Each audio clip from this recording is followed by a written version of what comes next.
Hello people of YouTube, I'm going to be showing you guys how to replace power steering fluid on a 2010 Ford Focus.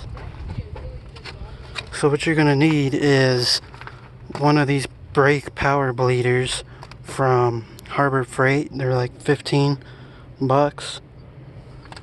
As you can see, it's a vacuum pump.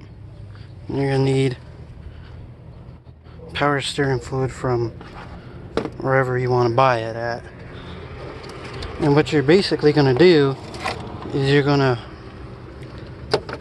suck all of the dirty fluid out of there and fill it with new fluid. And you're going to want to do that 3 times. So I'll be back. So as you can see, all you do is you pump it. You can see the fluid's coming out and going straight into that cup there. And then you just dump it into a bucket or whatever you want to dump it into.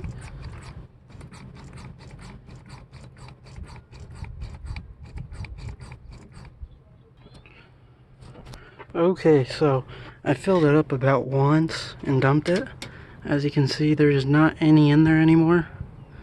So now what you need to do is pour your new fluid in. Alright, so I put my new fluid in. As you can see, it's really nice and clear now. So what you're going to want to do is you're going to want to start the car. And you're going to want to turn the wheels back and forth. I'm not going to do that because I don't want to mess up my new tires. So I'm going to drive it around the block a couple times. And then when the fluid gets black, you're going to want to suck all the fluid out again and put some new fresh fluid in it. And that's about it. It should take you about 3 flushes to get your fluid clean. So that's about it. Really easy to do. If you guys, if this video helped you out, please hit the like button. And yeah, thanks for watching.